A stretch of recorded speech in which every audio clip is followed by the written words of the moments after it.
Bonsoir, encore des manifestations aujourd'hui en France contre la loi travail. Le président de la République a promis qu'il ne céderait pas et encore des violences à Paris, à Nantes, à Toulouse, à Rennes, malgré le renforcement des dispositifs policiers. Alors la révolte couve-t-elle? Bon, on le verra.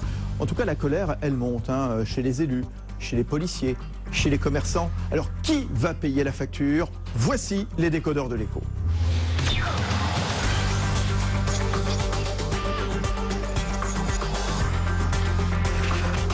L'écho s'éclaire sur BFM Business.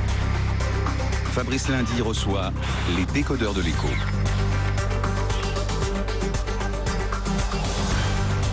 Alors les manifestations, les casseurs, les violences, on va s'y attacher évidemment dans une première partie des décodeurs de l'écho sur BFM Business. Et puis à 20h, gros plan sur le Venezuela.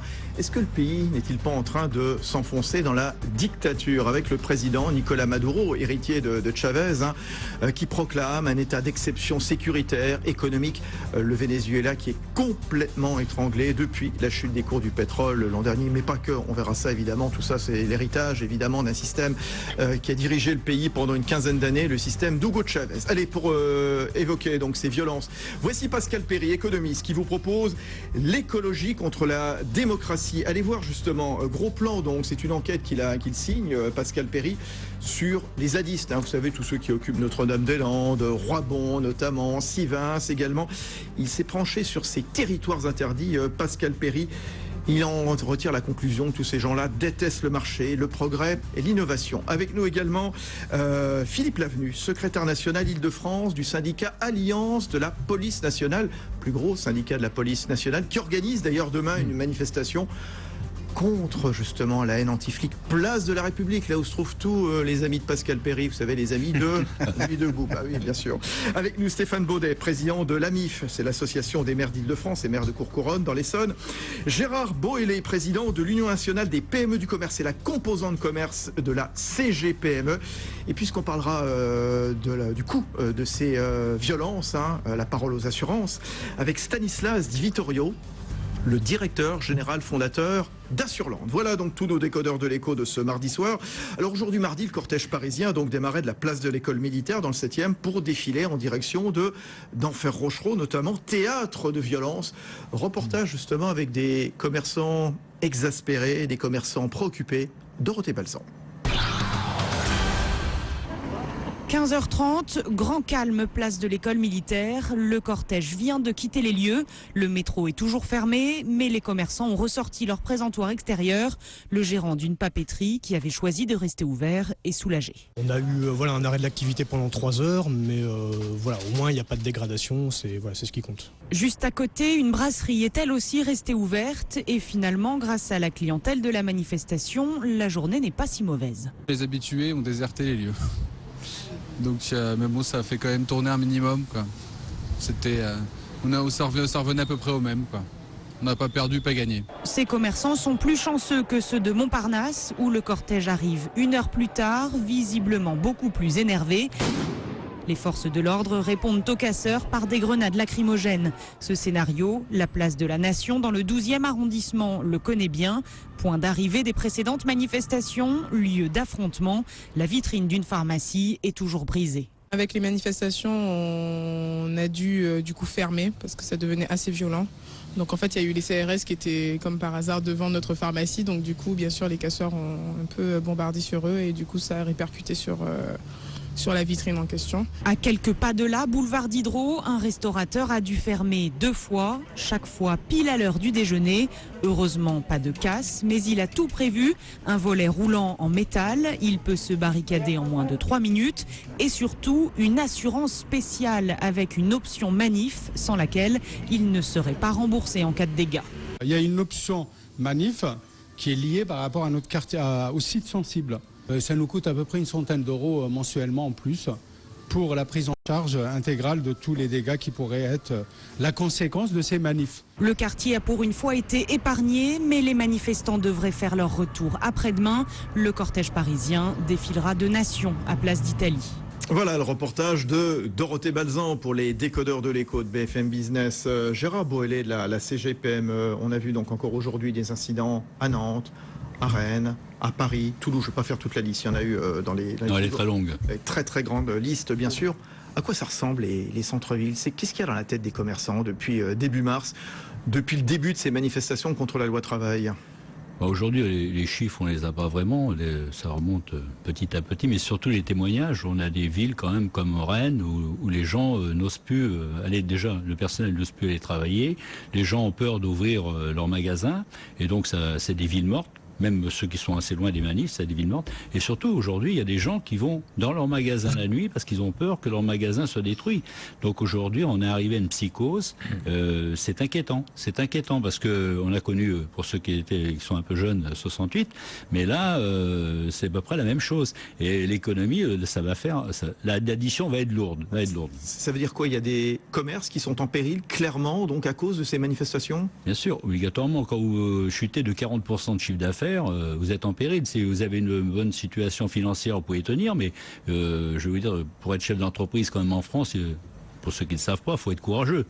Il faut avoir beaucoup de courage, et les carnets de commandes quelquefois ne sont pas là, et la situation financière est assez précaire.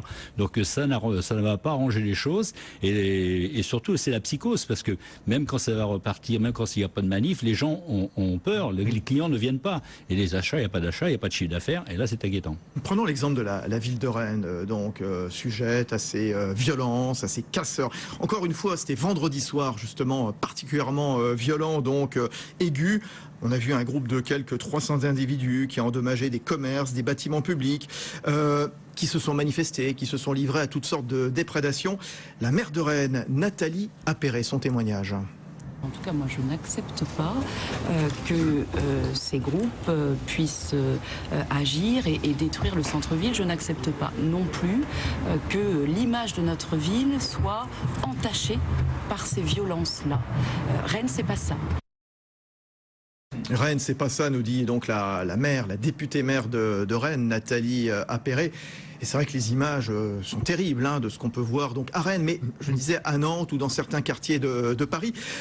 Philippe Lavenu, secrétaire national Île-de-France du syndicat Alliance Police Nationale. On a l'impression que les cibles, elles sont très multiples, elles sont très variées. Donc on a des banques, on a du mobilier urbain, on a des bâtiments publics, des voitures de luxe, des fonctionnaires de police, le service d'ordre des syndicats, ça c'était la nouveauté aussi depuis jeudi.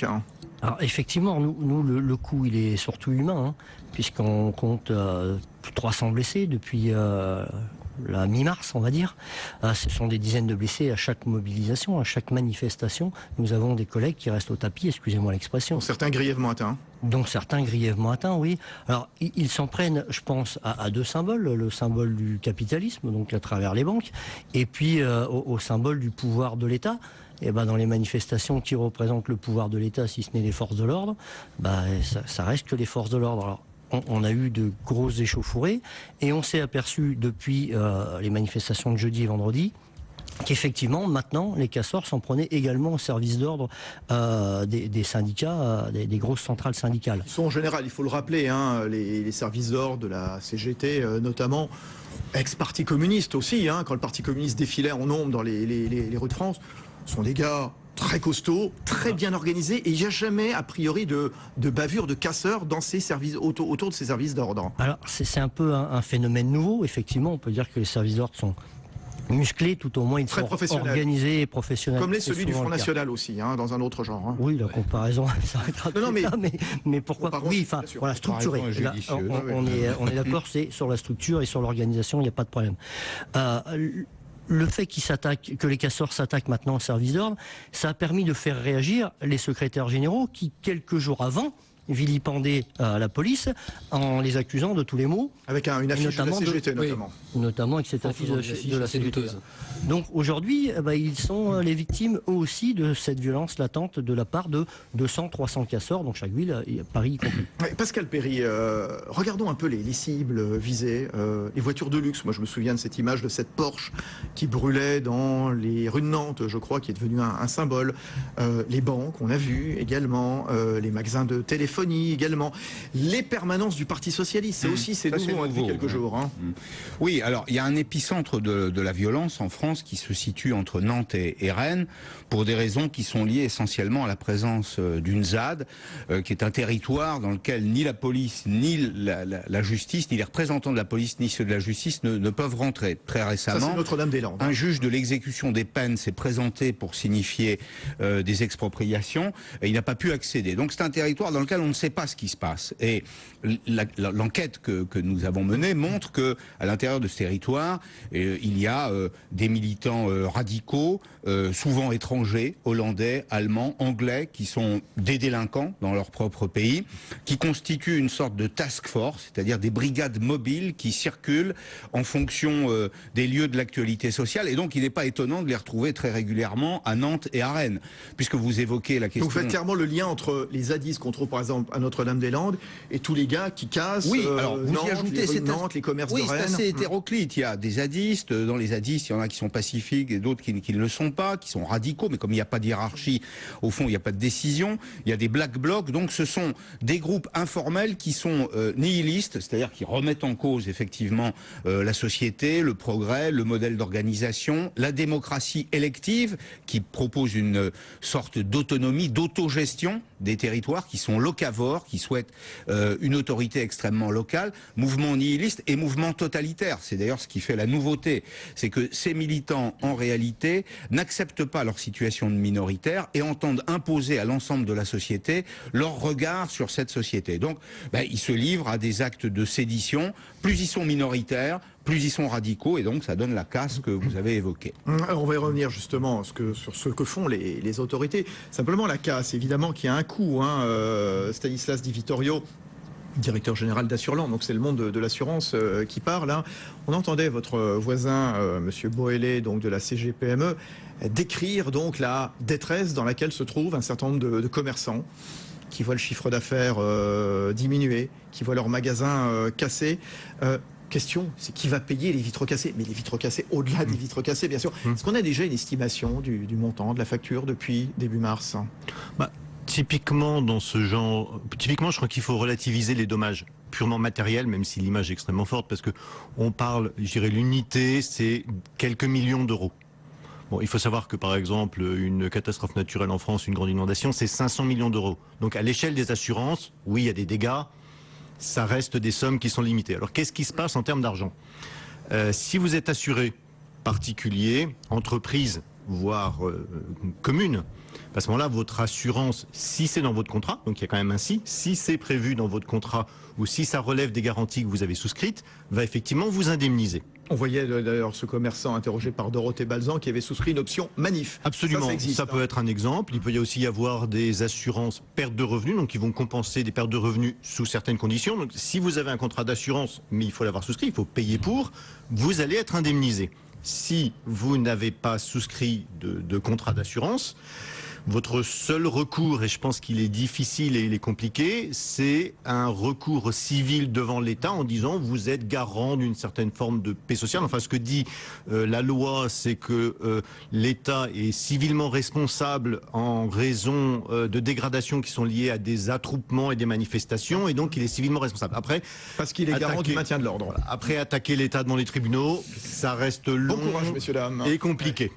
Mais alors... pas d'accord, Gérard Bollet. Et puis après, on écoute l'élu, justement, ceux qui représentent les maires, Stéphane Baudet. Que les commerçants et les assurances de bris de glace, dégâts de matériel et tout. Ok, mais perte d'exploitation, la perte d'exploitation, c'est beaucoup plus important. Il faut que l'établissement soit brûlé complètement. Mais la perte d'exploitation, pour ça m'étonnerait. À moins que la ville de Rennes soit déclarée sinistrée et que l'État paye quelque chose. Ça dépend de votre contrat d'assurance. Ça dépend de ce que vous avez prévu dans votre contrat d'assurance. Mais c'est clair que c'est pas une assurance totalement standard. Tout à fait. Alors justement, la ville de Rennes. Oui, vous me faites signe. Non, je voulais juste distinguer peut-être le cas des grandes entreprises qui ont des représentations locales de celui des commerçants indépendants. Bien sûr. Et je crois que vous avez raison. En février 2014, manifestation dans le centre-ville de Nantes, casse systématique des établissements bancaires, des sociétés de transport, de tout ce qui symbolise la mobilité et le marché, c'est 1 million d'euros. Donc si on a cette valeur étalon, on peut considérer qu'à Nantes et à Rennes,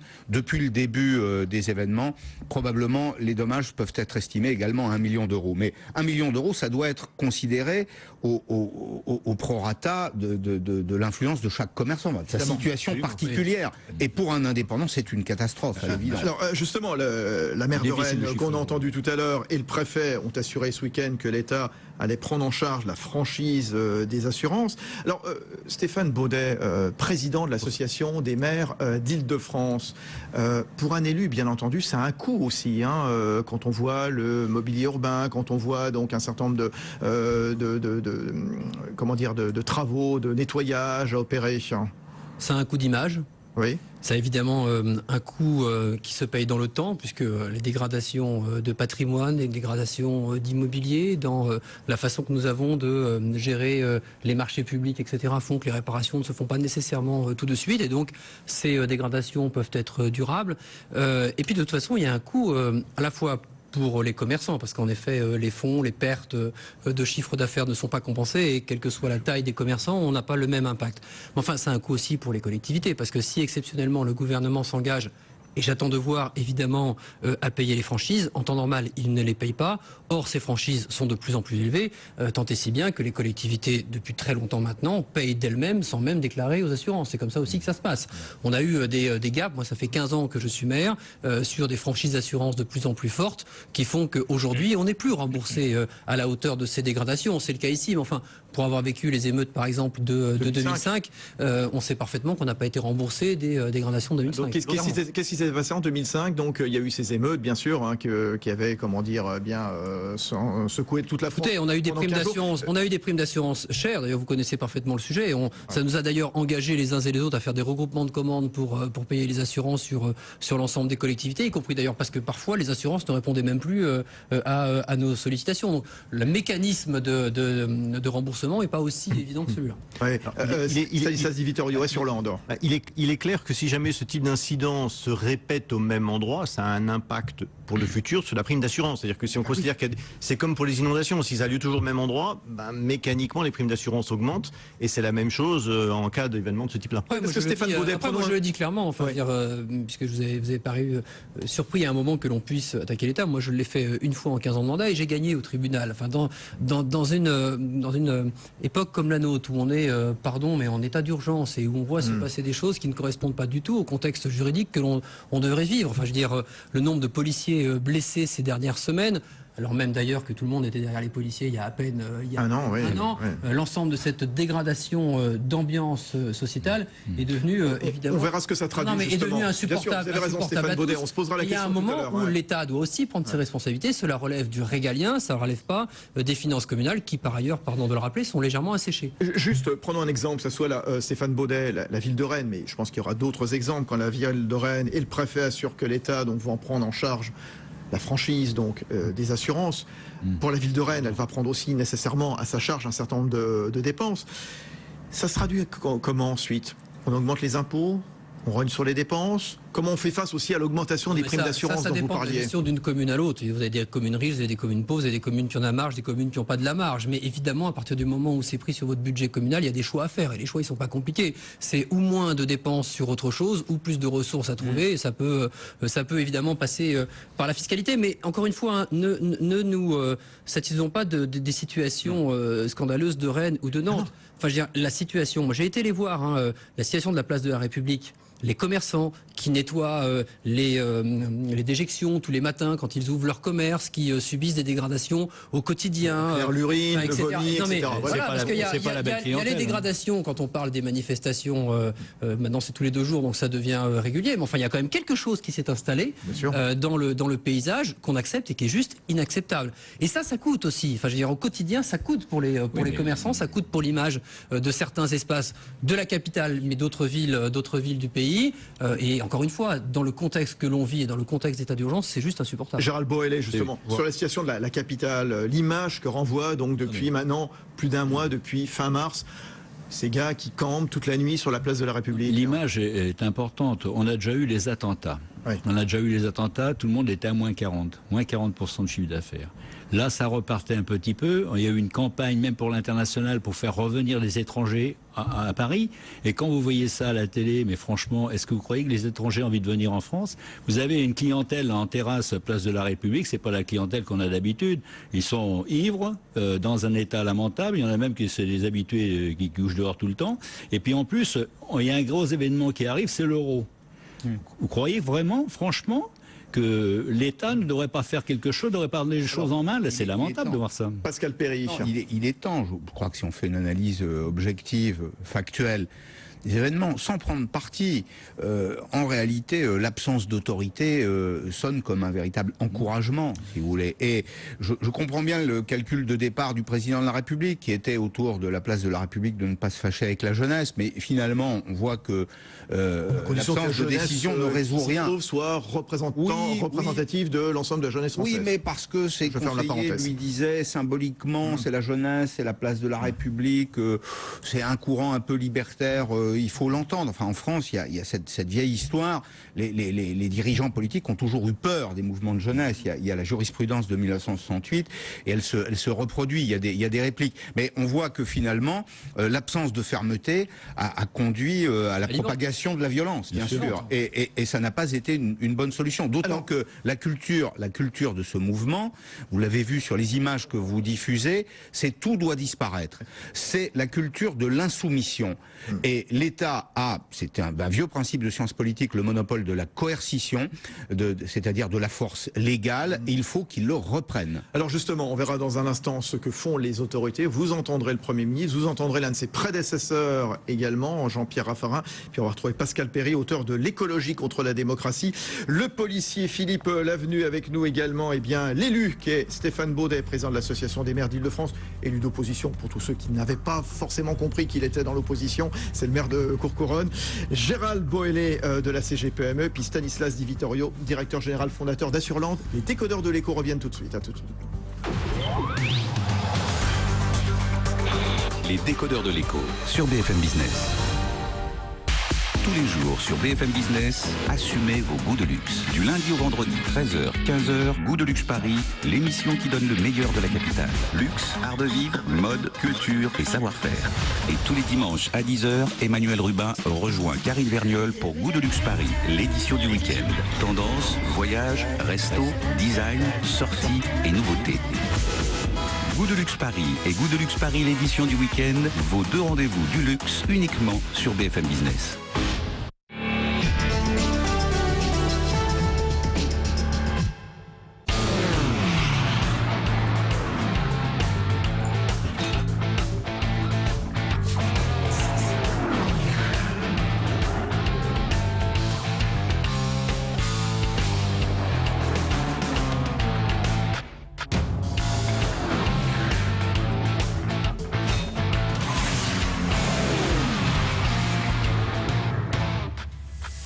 Breitling, instrument pour professionnels.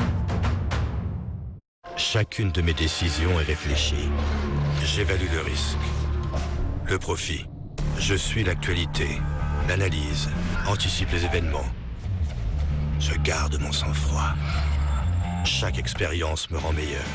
J'investis, j'aime ça. xtb.fr.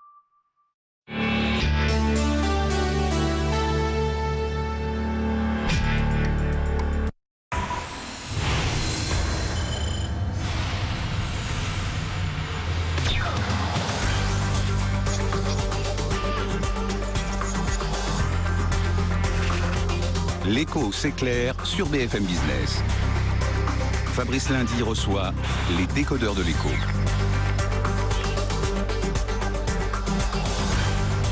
Alors encore des violences aujourd'hui à l'occasion des manifestations contre la loi travail à Paris, à Rennes, à Nantes, à Toulouse, dans les grandes villes de France justement. Et tout ça commence à coûter cher aux collectivités locales avec toutes ces déprédations. Et puis au niveau des commerçants également, qui ne savent plus comment ouvrir leur commerce dans certains quartiers, dans certains centres de grandes villes, notamment dans certains arrondissements de la capitale. On avait un témoignage d'un étudiant, Antoine, qui nous disait justement du côté de Vavin, avec des restaurants fermés, des commerces fermés. Alors, à qui la faute justement? Que font les autorités? C'est la question que posait donc il y a un instant Pascal Perry, qui est avec nous, économiste, qui sort justement une grande enquête sur tous les zadistes. Allez voir, c'est un petit opus comme il sait faire, l'écologie contre la démocratie. Il est allé voir justement ces territoires donc occupés par ces zadistes qui détestent le marché, le progrès et l'innovation. Dimanche, Bernard Cazeneuve, le ministre de l'Intérieur, était venu à Rennes réconforter les forces de l'ordre qui vont d'ailleurs manifester demain à l'appel notamment du syndicat Alliance. On en parlera avec vous, Philippe Lavenu, dans un instant. Et cet après-midi, à l'Assemblée nationale, Manuel Valls appelait à la responsabilité et annonçait notamment à Rennes 88 fonctionnaires supplémentaires. Chaque mot face à des individus cagoulés, casqués, lâches, dont on ne peut pas mettre toujours un nom ni une organisation politique, chaque mot, chaque acte doit trouver une réponse claire, nette de l'État, de la République, de l'action de la police et de la justice. Et vous pouvez compter, à Rennes comme ailleurs, sur la pleine détermination du gouvernement pour respecter et faire respecter l'ordre républicain, mais aussi, et je le dis à chacun, pour aller jusqu'au bout des réformes. Et la loi sur le travail ira jusqu'au bout des réformes, et que chacun le comprenne bien. Alors il y a eu des renforts donc annoncés à Rennes depuis les incidents, des hélicoptères, des canons à eau également, des interdictions préventives, changement de parcours également, on a vu ça à Paris. Est-ce qu'à votre avis, il y a eu cette fois une prise de conscience des autorités, ou alors c'est une opération communication Philippe Lavenu, syndicaliste, Alliance Police Nationale. Je pense sincèrement que depuis quelques jours, il y a eu une réelle prise de conscience et des prises de décision. Nous avions dénoncé depuis le début des manifestations des consignes, ce qu'on appelait des consignes molles. C'est-à-dire que nos collègues étaient sur place et assister aux dégradations du mobilier urbain, assister aux dégradations des commerces, et puis pas de consigne. Est-ce qu'on interpelle, on n'interpelle pas, on charge pas? Aucune consigne n'était donnée. Depuis quelques jours, c'est vrai que les mentalités ont changé. On l'a dit tout à l'heure, par rapport aux grandes centrales syndicales, le discours n'est plus le même. Donc on n'incite plus les casseurs à casser, même ils s'y opposent. Et puis, le gouvernement a pris des décisions un peu plus fermes. Le problème est, et on l'a encore vu aujourd'hui, il y a des interdictions de manifester qui ont été prononcées par le préfet. Dans toute la France. Oui. Aujourd'hui, sur les 10 parisiennes, il y en a 9 qui ont été annulées par le tribunal par la justice. Donc ça ne nous aide pas dans notre travail. À un moment, il va falloir mettre en cohérence la volonté politique, les décisions judiciaires, et puis ce qu'on demande aux policiers de faire sur le terrain. Est-ce que la justice, à votre avis, poursuit suffisamment donc les casseurs de ces manifestations contre la loi travail? Je ne peux pas commenter des décisions de justice. La justice est indépendante et souveraine en France. J'entends bien. La preuve est, toujours est-il que nous, ça ne nous aide pas. Ça, je peux le dire. Par contre, ça ne nous aide pas dans notre travail. Si on arrivait à isoler ces quelques casseurs, à Paris, c'est une centaine. Il y a 300 casseurs et une centaine d'activistes repérés par les services de renseignement et qu'on pourrait interdire délibérément de manifestation. On est dans un contexte d'état d'urgence, on pourrait associer ça, parce que c'en est, c'est une forme de terrorisme social, donc ils terrorisent la population, ils cassent, ils saccagent, on devrait pouvoir les interdire de manifestation, même si c'est un peu liberticide. Et puis, c'est aller contre la liberté d'aller venir. C'est-à-dire ce qu'on retient le criminel. Pardon, mais le démarrage de... Mais la liberté peut-elle profiter aux ennemis de la liberté? C'est le sujet de philo pour le bac dans un mois. Au demeurant, sans être liberticide, le démarrage de l'État... Stéphane Baudet qui prend la parole, président de l'association... Le démarrage de l'état d'urgence a quand même permis aussi de venir nettoyer quelques vieux dossiers qui n'étaient pas tout à fait liés au terrorisme. On a fait ça pendant 2 ou 3 semaines, en embarquant... Oui, on sait tous comment ça se passe. Donc sur les 300 casseurs, on peut faire la même nature d'effort. Je pense que ce serait au moins aussi utile. Il faudra interdire purement, simplement, tout rassemblement, toute manifestation sur l'ensemble du territoire. Dans cette période, Pascal Perry, cette période un peu d'état d'exception, quoi. Oui, il y a une doxa en France, c'est une partie de la doctrine judiciaire de la France, qu'il n'y a pas de délit d'opinion. Et donc que la liberté est au-dessus de tout. Et finalement, au nom de cette liberté, on sert aussi les ennemis de la liberté. C'est exactement ce qui est en train de se produire. C'est-à-dire que la liberté sans ordre ne se conçoit pas. Là aussi, c'est un vrai problème philosophique. C'est-à-dire que les Anglais, les Français, les penseurs du XVIIIe et du XIXe siècle l'ont théorisé. Foucault l'a fait au XXe siècle. Il n'y a pas de sécurité sans liberté, mais il n'y a pas de liberté sans sécurité non plus. Et je crois qu'il faut régler ce dilemme. C'est-à-dire qu'il faudrait que le pouvoir politique se décontracte un peu par rapport à ces idées-là. On est face à une situation d'état d'urgence. Je crois que ça se discute pas. Il y a des casseurs qui sont violents, qui sont là pour abattre la société, pour abattre les institutions. Bon, écoutez, ce sont des délits, tout simplement. Par ailleurs, que l'État, pardon, mais que l'État s'assume, qu'il soit de gauche ou de droite, il est plutôt de gauche en ce moment, parce qu'en même temps, il fait le lit de quelque chose que l'on n'a pas envie de voir arriver en France, et à chaque fois que l'on recule, à chaque fois qu'on laisse faire, on fait monter des gens que l'on n'a pas envie de voir. Alors, il faut être capable de l'assumer aussi. Prise de conscience, voilà, peut-être tardive, nous disait tout de suite le policier Philippe Lavenu, c'est aussi le sentiment qu'avait l'ancien Premier ministre Jean-Pierre Raffarin, c'était ce matin sur BFM TV et RMC. Vous savez, ce genre de mouvement, il faut pouvoir les maîtriser beaucoup plus tôt. On laisse pourrir des situations, on a laissé pourrir une situation. Moi, je vous dis, la situation est très dangereuse. Et cette année qui est devant nous appelle beaucoup de responsabilités de la part de tous ceux qui sont les médiateurs publics, dont les hommes politiques. Voilà, c'est cette prise de conscience. On vient d'entendre Jean-Pierre Raffarin qui regrette qu'elle soit un petit peu tardive de la part du gouvernement. Vous le regrettez aussi, Gérard Boëllet, au nom de la CGPME ? Moi, je trouve que c'est un peu mou du genou, tout ça. Qui Valls ou Raffarin ou les deux ? Valls, pas Raffarin. Raffarin, il fait un constat.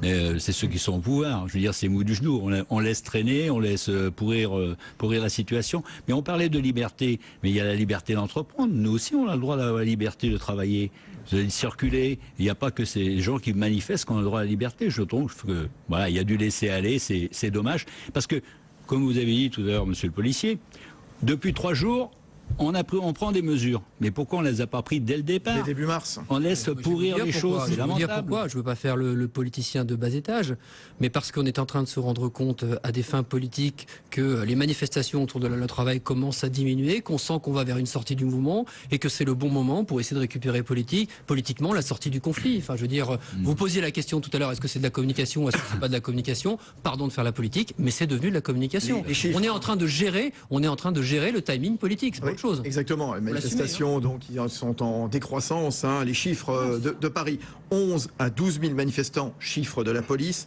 55 000 selon la CGT. La CGT qui n'a même pas communiqué sur le territoire national. Le fait qu'il y ait de moins en moins de personnes qui suivent le mouvement. Alors, Stanislas Di Vittorio est avec nous également, DG fondateur de Assurland. On parlait tout à l'heure du coût de ces violences. L'une des questions qu'on pourrait se poser, parce que finalement en termes de coût par rapport à la masse des assurances dommages en France, c'est 30 milliards d'euros par an.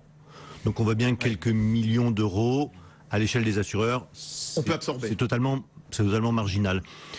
Pour un certain nombre d'événements, je pense à des catastrophes naturelles, je pense à des gens qui conduisent sans permis, il y a des assurances qui ont été mises en place, une assurance quelque part collective, qui est finalement une couverture solidaire de l'ensemble des assurés, pour indemniser les victimes. Et on pourrait se poser la question, étant donné que finalement le coût global il est minime, mais la conséquence pour un individu elle est quand même assez lourde, de savoir si ça ferait pas du sens d'avoir une forme de solidarité dans les assurances, chacun paierait quelques centimes de plus par an dans ses primes d'assurance et ça permettrait une couverture des victimes de ce genre d'événements. Gérald Boëllet de la CGPME. Juste pour, est-ce qu'on peut assurer l'image qu'on perd avec ces événements? Est-ce qu'on peut mesurer ça? Non. Mais l'assurance n'est pas là pour ça. Mais enfin, au moins quelqu'un a son entreprise qui a été dégradée. C'est quand même déjà lui donner un sacré coup de main que de le compenser plutôt que de le laisser face à sa couverture d'assurance. Nous, dans les collectivités, en place des systèmes d'indemnisation pour les commerçants quand nous faisons des travaux. Quand par exemple on fait des travaux d'un tramway et qu'on met une rue commerçante en péril pendant un an, on a des systèmes d'indemnisation. Peut-être qu'il y a un système d'indemnisation à inventer un peu spécifique qui permette de soutenir aussi les commerçants. Parce que la question de la perte du chiffre d'affaires, elle n'est jamais abordée. Ça comble jamais le chiffre d'affaires. Stanislas Di Vittorio, la proposition de Stéphane Baudet, c'est une bonne idée? Oui, absolument. Mais finalement, c'est la même idée, mais appliquée aux problématiques quand il y a des cas lors de manifestations. Juste un mot, parce que demain, il va y avoir d'autres manifestations à Paris. Alors ça ne sera pas contre la loi travail, une manifestation peut-être d'un genre inédit. Il y en a de temps en temps, il y en a peut-être de plus en plus. Ce sont les policiers, justement. Vous allez défiler, vous, le syndicat Alliance, mais pas que, évidemment, donc contre la haine anti-flic, c'est ça si j'ai bien compris. Qu'est-ce que vous voulez dire exactement? Tiens, choix symbolique, la place de la République, là où campent toutes les nuits, nuit debout, donc depuis 1 mois et demi. Effectivement, on n'a pas pris la place au hasard. La place de la République, elle n'appartient pas à une minorité bruyante. Elle appartient à tous les Français. Les policiers sont essentiellement des policiers républicains dans l'organisation majoritaire qui est Alliance Police Nationale. Donc on parlait d'indemnité, mais s'il y a des choses qui ne s'indemnisent pas, ce sont les blessures corporelles, ou très difficilement, et puis les blessures morales ou psychologiques. Et là, nos collègues, ils en ont ras-le-bol. On a eu une année 2015 terrible. La France a eu une année 2015 terrible. Les policiers se sont investis. Ils ont pris sur leur vie de famille, ils ont pris sur leur temps, ils ont pris physiquement et moralement leur part, j'allais dire, du sacrifice de la nation. Aujourd'hui, on a les manifestations. On a vu qu'on n'a pas été aidé par les décisions. Donc, il y a un vrai ras-le-bol de tous les policiers de terrain. Ils sont fatigués, usés et désabusés. Désabusés par ces comportements de marginaux, certes, mais violents à leur encontre. Et puis en même temps, on parle des manifestations et des violences lors des manifestations. Mais la violence contre la police, la haine contre la police, elle est au quotidien. Elle n'est pas que lors des manifestations. Elle est quand nos collègues passent dans les cités de l'Essonne ou d'ailleurs. Quand ils peuvent y aller. Quand ils peuvent y aller. Allez-y, continuez, Philippe Lavenu. On essaie d'y aller, mais c'est pas dépendant de la volonté des policiers, mais d'une autre volonté. On est caillassés, on nous tend des guet-apens. On a pu voir dans vos images tout à l'heure des tags où nos collègues sont nommément insultés, on menace leur famille. Tout ça, c'est de la violence au quotidien. Donc c'est un peu cette haine quotidienne, et je crois qu'on est arrivé au paroxysme avec les manifestations. C'est ce qu'on veut dénoncer demain pour dire stop. Il y a eu un engouement derrière la police. Renault a embrassé un flic.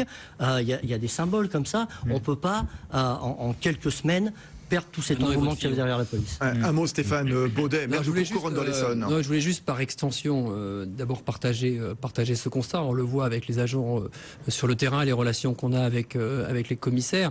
Il faut ajouter à cela, dans cette usure que peut ressentir la police nationale en général, le fait quand même que l'application du plan Vigipirate Attentat depuis plus d'1 an est énormément consommatrice d'hommes, de femmes, de temps et de fatigue, puisque le plan Vigipirate Attentat tel qu'il est déployé aujourd'hui en France est un plan qui était prévu pour tenir 30 à 35 jours à effectif constant.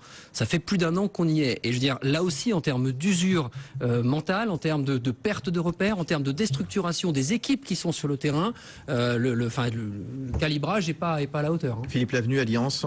Alors, effectivement, il y a cette inscription dans la durée, et puis il y a le fait aussi qu'on ne voit pas le bout du tunnel. Si on savait que dans 1 mois c'est fini ou dans 15 jours c'est fini, on prendrait sur nous. Dans 1 mois il y a l'euro. Dans 1 mois il y a l'euro. Et les fan zones. Après, le Tour de France. Le climat dont on parlait tout à l'heure, notamment avec Pascal Perry. Que voit-on donc? Il y a eu une 6e journée de manifestation contre la loi travail. François Hollande ce matin sur Europe 1 a dit qu'il ne cédera pas. Et vous avez entendu Manuel Valls dire de même tout à l'heure à l'Assemblée nationale. On voit donc un certain nombre de conflits, de mouvements, de grèves. Chez les routiers, chez ADP, à la DGAC également, la SNCF également. On voit la CGT, on en parlait jeudi, Philippe Martinez, qui veut durcir le mouvement, justement. C'est quoi l'avenir de tous ces mouvements? Qu'est-ce qui se passe en France maintenant, une fois que le 49.3 a été décidé mercredi, puis la loi votée jeudi? D'abord, je crois qu'il faut déconnecter le cas des routiers qui travaillent 200 heures par mois du cas d'ADP, de la SNCF et de la RATP. Ce sont trois espaces professionnels qui ne sont pas concernés par la loi El Khomri, alors que les routiers peuvent l'être effectivement à travers notamment les référendums d'entreprise, même si cette loi a probablement beaucoup plus à apporter qu'à enlever. Qu'est-ce qui se passe? Il se passe tout simplement qu'on arrive aujourd'hui à l'épilogue d'une situation politique qui est née d'une ambiguïté, c'est-à-dire que François Hollande s'est fait élire sur un programme, il exécute exactement l'inverse, et donc il y a des crispations très fortes dans le pays. Et elles sont encore plus fortes, elles trouvent un terrain d'expression privilégié quand il y a unité de temps et d'espace. C'est-à-dire quand on se retrouve à un endroit précis, à un moment précis, c'est le cas à Nantes, à Bordeaux, à Paris, place de la République, et elle s'exprime également très vigoureusement quand il y a une incarnation. Et la police incarne précisément l'autorité de la République. C'est-à-dire qu'elle est la garantie en même temps des libertés, de l'ordre, mais qu'elle est la représentation la plus visible et la plus publique de l'ordre politique qui est combattu. C'est la raison pour laquelle, à mon avis, nous sommes aujourd'hui confrontés à des situations de tension radicale. Et mon pronostic, c'est que plus ces mouvements seront minoritaires, plus ils seront durs. Bien sûr. Et long. Et long. Gérald Boëlé, président de l'Union nationale des PME du commerce, c'est la composante commerce de la CGPME. Quand on entend Philippe Martinez qui appelle à passer à la vitesse supérieure, vous avez l'impression que la CGT est en train de se durcir. On a vu même cet après-midi des dizaines de militants CGT casqués, affrontés, des casseurs, une dizaine de syndicalistes de la CGT qui ont muré aussi à Toulouse la permanence d'un député socialiste. Donc on voit qu'il y a un durcissement quand même de part et d'autre. Est-ce que vous le craignez, vous, à la CGPME ? On croit à ce durcissement parce qu'on le voit arriver, quand on voit des manifestants qui empêchent des casseurs qui empêchent les manifestants de manifester, ça devient donc très grave. Donc oui, c'est inquiétant, parce que si ça continue comme ça, le commerce dans le centre-ville va en prendre une grosse claque. Et moi, ce qui m'inquiète surtout, c'est l'avenir. Parce que là, avec l'euro qui arrive, ces villes où ça se passe, il va y avoir l'euro. Et les gens n'auront pas envie de venir, n'auront pas envie de faire la fête. Les gens, on le voit bien. Quand ça se passe dans une certaine zone, les manifestations, mais autour, le commerce chute obligatoirement. J'ai vu dans votre reportage tout à l'heure, il y avait quelqu'un qui a dit « Moi, je ne suis pas dans la zone, mais je travaille, ça m'a permis d'avoir un peu de clients. » Un peu de clients. Bien voilà, sûr. Ils ne travaillent même pas comme avant. Est-ce qu'on est au bout? Allez, Stéphane Baudet. Les syndicats, parce que moi, ce qui m'inquiète, c'est le durcissement, et que ce durcissement, ça va peut-être vous paraître paradoxal, mais il est né aussi du fait que les syndicats entre eux ne s'entendent plus tous. On a le sujet sur la SNCF, c'est-à-dire que quand ils s'entendent, ils se modèrent, ils se pondèrent entre eux. Là, ils ne s'entendent plus et on a affaire aux durs qui sont en avant. Et j'y ajoute un élément, j'ai été moi-même patron d'un réseau de bus pendant 15 ans et donc confronté aux relations sociales au quotidien, c'est que nous avons des cadres intermédiaires dans les syndicats puissants et les plus durs et parfois les plus violents qui sont de moins en moins formés. C'est-à-dire que nous avons affaire aussi à de jeunes syndicalistes qui rentrent dans les conflits sans avoir la culture pour être capables d'en sortir. Et ça, c'est un sujet qui correspond à ce que disait Pascal Perry tout à l'heure sur le fait que ça peut durer et que ça peut se dégrader de plus en plus. On n'a plus face à nous les syndicalistes qu'on avait il y a 20 ou 30 ans qui étaient capables de négocier et de construire un compromis qui visait quand même à défendre et l'emploi et l'entreprise. Aujourd'hui, on veut tuer l'entreprise. C'est quand même plus tout à fait le même cadre. Ça peut durer, vous nous dites. Alors c'est quoi? On est au bord de quoi? D'une explosion sociale, d'une insurrection? Est-ce que la situation est très tendue? Donc on voit les violences qui se multiplient. Le mouvement s'affaiblit, disait Pascal Perry, mais ce qui reste devient de plus en plus dur.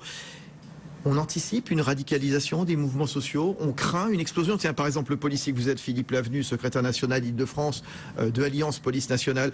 Comment est-ce que les services se préparent, mobilisés face à un risque d'explosion sociale? Vous travaillez un petit peu sur ce dossier? Alors, bien sûr, il y a les services de renseignement, ce qu'on appelle en province les services de renseignement territoriaux, ou la DRPP, anciennement les RG, qui travaillent sur les mouvements sociaux. Le problème, c'est que l'année 2015 nous a un peu focalisé sur un autre problème aussi grave, c'est sur le terrorisme, et que ces services n'ont peut-être pas eu tous les moyens dont ils avaient besoin pour anticiper ces prises de position un peu radicales. Alors, je vous l'ai dit tout à l'heure, les gens sont connus, c'est-à-dire un tiers des casseurs sont connus des services de renseignement. Mais après, il faut donner aux services de renseignement les moyens de les suivre, et puis après, aux services judiciaires d'interpeller. Le service de renseignement n'est pas là pour interpeller. Une fois qu'on sait où le gars est logé, puisque ce sont souvent des squatteurs, pour la plupart. Une fois qu'on sait à quelle heure il va sortir, comment il s'est donné rendez-vous à travers les réseaux sociaux avec les autres bandes, on va dire, avec les autres groupuscules, il faut donner aux services judiciaires les moyens de les interpeller, et ça non plus c'est pas fait, on l'a vu avec les interdictions de manifester. Pascal Perry, eu égard à l'enquête que vous avez menée dans l'écologie contre la démocratie, est-ce qu'il faut s'attendre à des troubles? Est-ce que la menace, elle est sérieuse, justement, d'un risque d'explosion sociale? Je ne crois pas. Honnêtement, non, pas de risque d'explosion sociale. Le mouvement est de plus en plus affaibli. C'est un mouvement minoritaire. C'est un mouvement, j'allais dire, marginal. Oui, mais ce qui reste. Mais ce qui reste, effectivement, est très actif. On ne peut pas incarcérer préventivement donc tous ceux qui sont connus des services de police, comme vient de nous le dire Philippe Lavenu. Oui, c'est la logique du virus et de l'ordinateur. C'est-à-dire qu'un petit virus peut paralyser un ordinateur ou un système d'exploitation.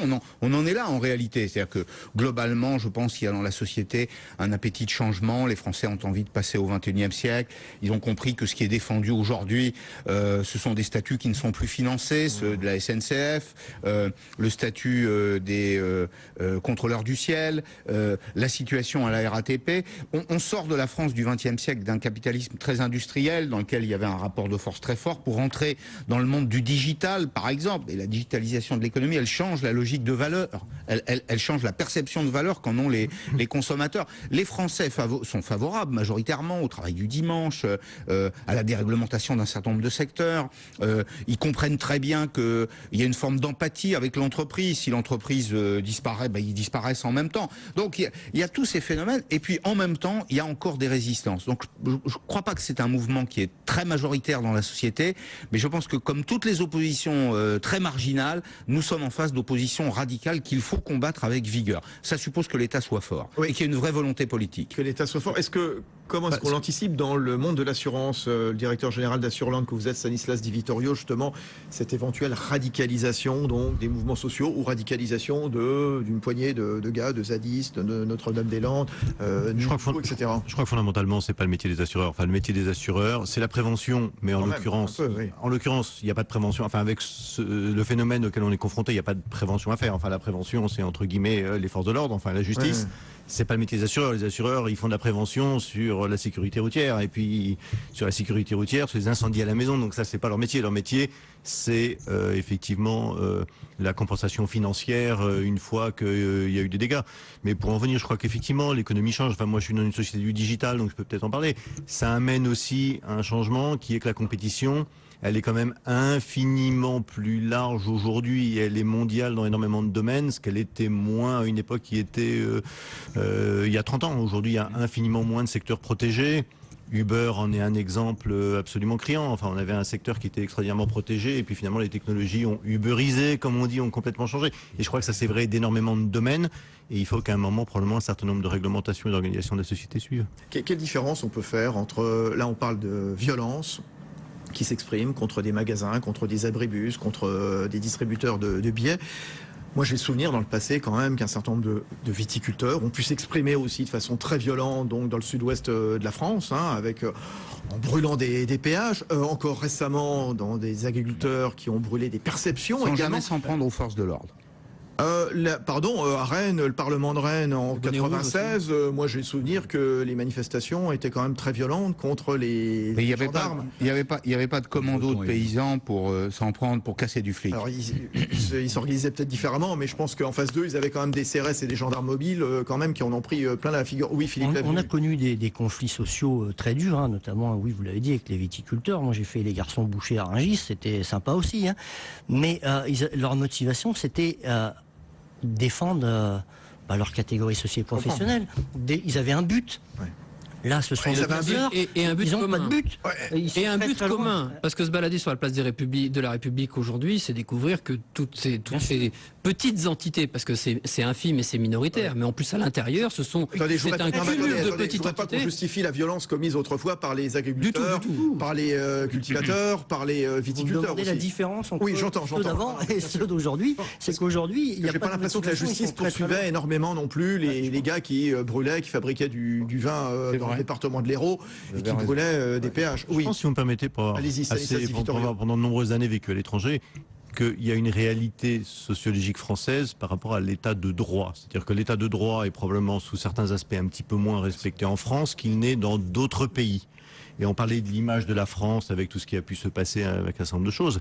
C'est vrai que dans un certain nombre de pays, quand on voit, alors il y a eu le phénomène du directeur des ressources humaines d'Air France, il y en a eu d'autres. Que ce soit des camions qui soient vidés sur les routes. Après, je ne veux pas parler de la légitimité de la revendication ou pas, mais il y a un certain nombre de pays où quand on voit ça, ça marque et ça choque énormément parce que c'est quelque part, c'est juste l'état de droit qui n'est pas respecté. L'absence d'autorité.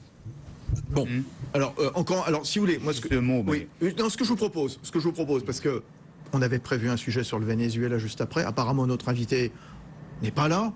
Si certains d'entre vous peuvent rester encore un petit peu avec nous, il n'y a pas de problème. On peut continuer d'évoquer le sujet. On va marquer une courte pause. On va écouter le rappel des titres, bien entendu. Et puis on se retrouve dans un instant. À tout de suite. Les décodeurs de l'écho sur BFM Business. Ce soir sur BFM Business, le grand live du numérique. Big data, objets connectés, réseaux, la technologie révolutionne la société et l'économie. Tech & Co, 2 heures de débat, d'interviews et de chroniques pour comprendre les grands enjeux du numérique. Réagissez sur les réseaux sociaux avec le hashtag TechCo. Et avec nos correspondants aux États-Unis, vibrez au rythme des nouvelles techno de New York à Paris. Tech & Co avec Sébastien Coinon et la rédaction de 01net.com, ce soir 20h30, 22h30 sur BFM Business.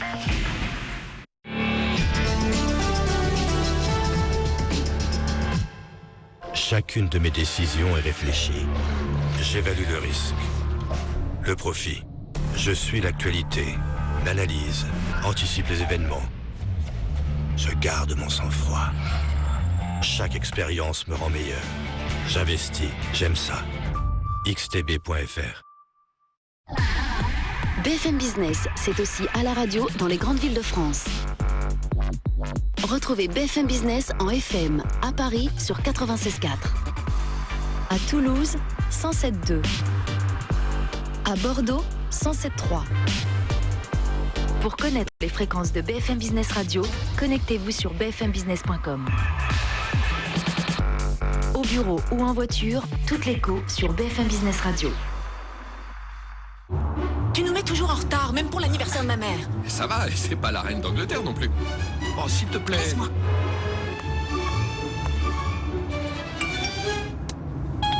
Mille excuses, Votre Altesse. Ford Fiesta avec système audio sync et lecture vocale des SMS. Une autre façon de voir la vie. Pendant les offres best-seller chez Ford, la Ford Fiesta suréquipée avec moteur EcoBoost est à seulement 149 € par mois.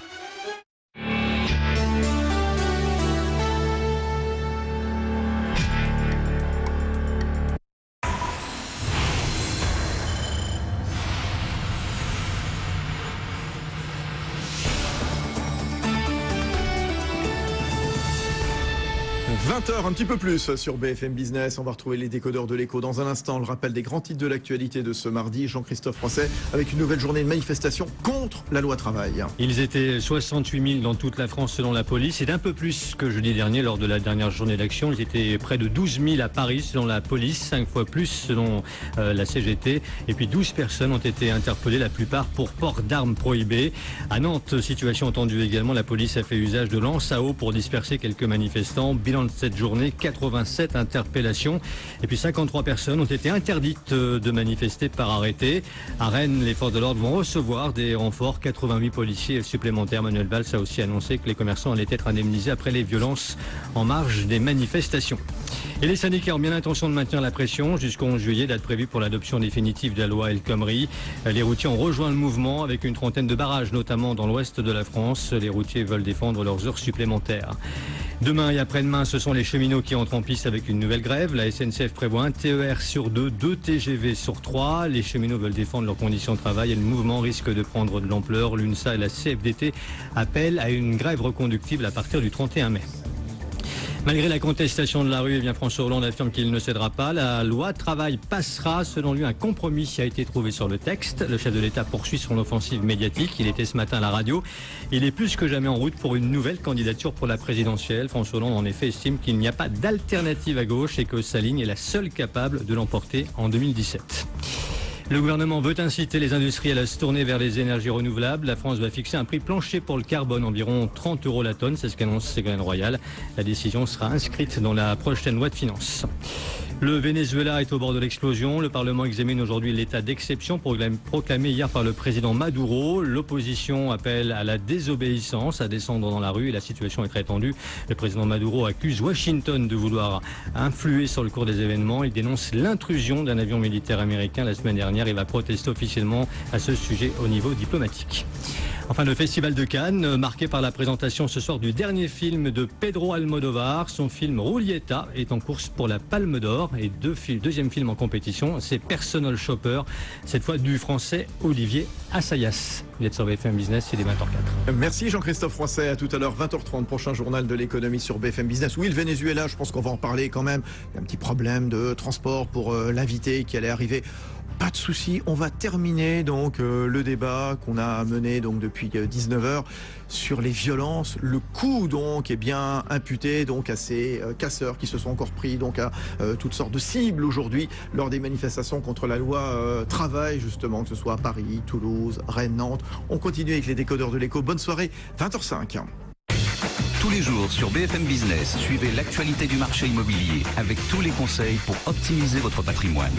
La vie IMO, tous les jours à 10h08 et 12h20 sur BFM Business. Retrouvez toute l'actualité de l'immobilier en regardant La Vie IMO avec Century 21, réseau d'agences immobilières.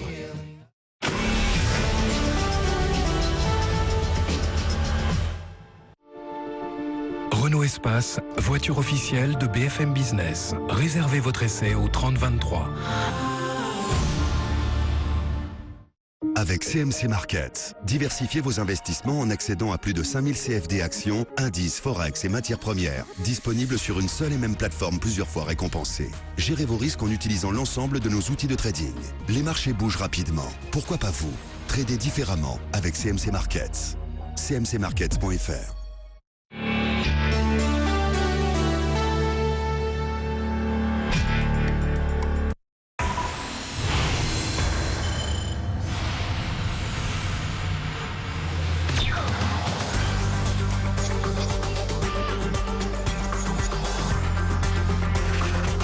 L'écho s'éclaire sur BFM Business. Fabrice Lundi reçoit les décodeurs de l'écho.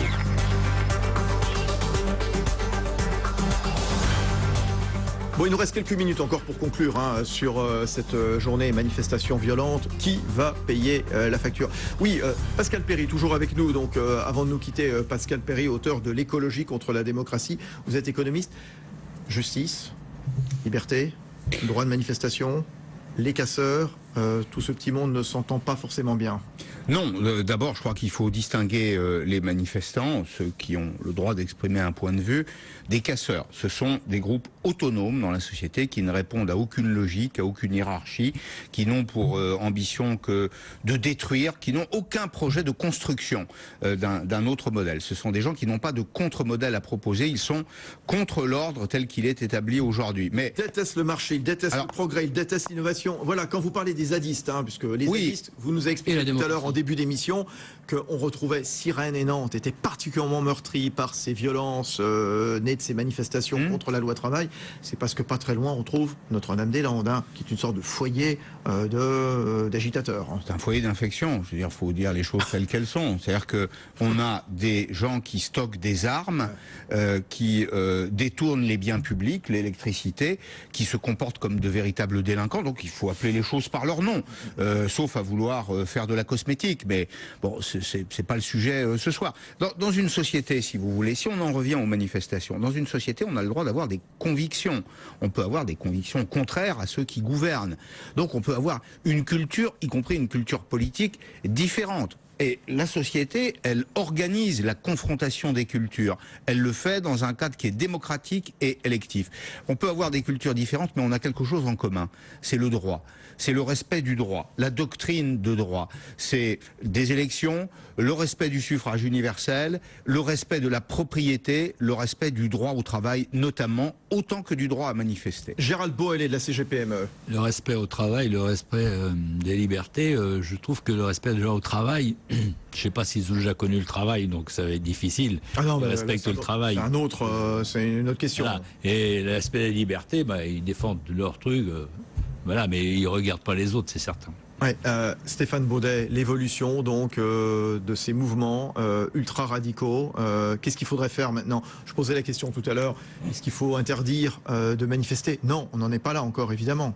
Non, s'il n'y a pas ça, il trouverait d'autres choses. Ceci dit, voilà, on est en état d'urgence et on a quand même quelques principes à faire respecter dans ce cadre-là. On revient à ce que je disais tout à l'heure. L'état d'urgence s'accompagne aussi d'un plan Vigipirate attentat qui fait que nos forces de l'ordre sont déjà très très mobilisées et qu'à bout d'un moment, il faut être aussi capable et conscient qu'on ne peut pas tout gérer de la même façon, sauf du coup à utiliser nos militaires en service d'une façon différente. Après tout, pourquoi pas? Sur l'aspect strictement démocratique, moi je pense qu'on a affaire à des minorités extrémistes police, qu'elle soit, on évoque toujours avec des gants et de loin quand il s'agit d'extrême droite, mais enfin là il s'agit un petit peu d'extrême gauche quand même, avec une espèce de tambouille. Donc encore une fois, allez-y. Moi j'invite les habitants, les Français à aller se balader place de la République, et essayer d'écouter les débats qui ont cours. Ils verront à la fois le côté utopiste, complètement irréel et sorti du quotidien du propos qui y est prononcé. Voilà. Nous avons un débat démocratique à tenir dans un cadre électif, ce qui était évoqué tout à l'heure. S'ils restent dans le cadre, on discute. S'ils ne sont pas dans le cadre, on ne discute pas. Point barre. Très bien. Merci à tous les 5. Merci donc à Pascal Perry, je rappelle, l'écologie contre la démocratie, Notre-Dame-des-Landes, Sivins, Roibon, enquête sur le zadisme, signé de l'économiste Pascal Perry. Philippe Lavenu, secrétaire national Île-de-France du syndicat Alliance Police Nationale. Stéphane Baudet, qui est venu à la fois comme président de l'association des maires d'Île-de-France, mais on l'a compris aussi comme maire de Courcouronnes et maire d'opposition. Avec nous également Gérald Boëlé, président de l'Union nationale des PME du commerce de la CGPME, et Stanislas Di Vittorio, directeur général fondateur d'Assurland. Vous restez avec nous, la suite des décodeurs de l'écho dans un instant. Les décodeurs de l'écho sur BFM Business. BFM Business, c'est aussi à la radio dans les grandes villes de France.